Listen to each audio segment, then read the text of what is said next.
दोस्तों, अजमेर की दरगाह शरीफ में स्वस्तिक चिन्ह मिलने को आधार बनाकर जैसे ही यहाँ के सर्वे की मांग उठाई गई, सांप्रदायिक सौहार्द के लिए पहले से विख्यात अजमेर यकायक सुर्खियों में आ गया।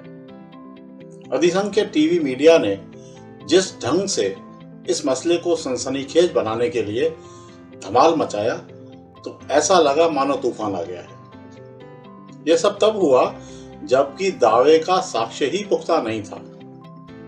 देखिए मीडिया के बदलते तेवर पर यह रिपोर्ट। महान सूफी संत ख्वाजा मोइनुद्दीन हसन चिश्ती की दरगाह में स्वस्तिक का चिन्ह होने का दावा जैसे ही सामने आया, टीवी मीडिया और यूट्यूबर्स को तो मानो मजा ही आ गया। देश भर में बनाए जा रहे नैरेटिव से जुड़ा गर्मा गर्म मसाला जो हाथ आ गया था। मुद्दा उठाने वाले ने तो मुद्दा उठा दिया, मगर इलेक्ट्रॉनिक मीडिया ने उसकी तहकीकात करने की जरूरत ही नहीं समझी, असलियत जानने की कोशिश ही नहीं की।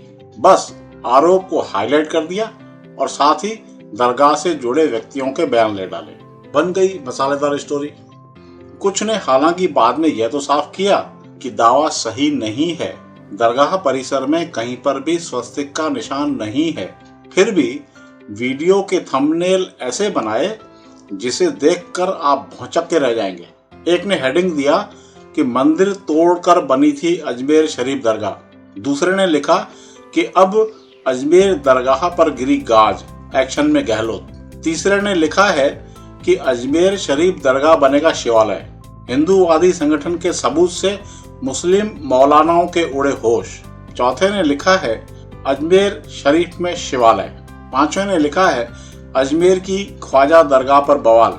इन थंबनेल्स को देखने से आपको लगेगा कि वाकई अजमेर में कोई बहुत बड़ा बवाल हो गया है, जबकि हकीकत यह है कि अजमेर में हालात बिल्कुल सामान्य हैं। अलबत्ता सुरक्षा जरूर बढ़ा दी गई है ताकि अराजक तत्व कोई शरारत न कर सकें। मसले का दूसरा पहलू यह है कि जिसने मुद्दा उठाया है उसने खुद ने कभी दरगाह का दौरा किया ही नहीं, केवल अपने संगठन के किसी पदाधिकारी की ओर से स्वस्तिक चिन्ह की फोटो भेजने को ही आधार बनाकर इतना बड़ा बयानी हमला कर दिया। यह बेहद अफसोसनाक बात है कि एक शगुफे को किस तरह आग का गोला बनाकर टीवी मीडिया ने पेश किया है।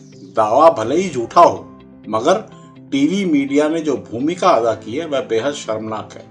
यदि यह सिलसिला नहीं रोका गया तो पूरी दुनिया में सांप्रदायिक सौहार्द की मिसाल दरगाह शरीफ की इस पाक जमीन पर अनावश्यक ही भावनाएं भड़केंगी। यहाँ आपको बता दें कि अजमेर की अर्थव्यवस्था में दरगाह व तीर्थराज पुष्कर की अहम भूमिका है।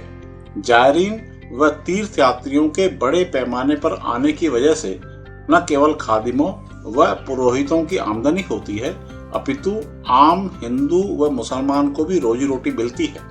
कोई भी दुकानदार नहीं चाहता कि यहाँ कोई विवाद हो। यही ताना बाना ही यहाँ कायम शांति की वजह है। मुद्दा यह है कि अगर दावा गलत है तो इस खबर को तूल देना ही नहीं चाहिए था। ऐसे में दैनिक भास्कर साधुवाद का पात्र है, जिसने खुद के स्तर पर पड़ताल कर बता दिया कि दावा झूठा है। उसने इसे बाकायदा शीर्षक में दिया है। साथ ही स्थानीय संपादक डॉक्टर रमेश अग्रवाल ने त्वरित टिप्पणी करते हुए लिखा है कि अजमेर के लोग बीते कल के मुर्दा पत्थरों में नहीं जीते, बल्कि वर्तमान के जिंदा इंसानों में खुशी ढूंढते हैं। खुद ख्वाजा मोइनुद्दीन हसन चिश्ती ने कभी किसी इंसान को हिंदू और मुसलमान की नजर से नहीं देखा। उन्होंने जिस दरिद्र को दरिद्र नारायण मानकर पूजने की सीख दी है, उसका कोई मजहब नहीं था। शायद यही वजह है कि पिछले 800 सालों में सिर्फ मुस्लिम ही नहीं, हिंदू श्रद्धालु भी इतनी ही संख्या में ख्वाजा साहब की दरगाह पर आकर मत्था टेकते रहे हैं और कभी किसी के मन में इस स्थान को लेकर अपने अथवा पराये का भाव नहीं जागा।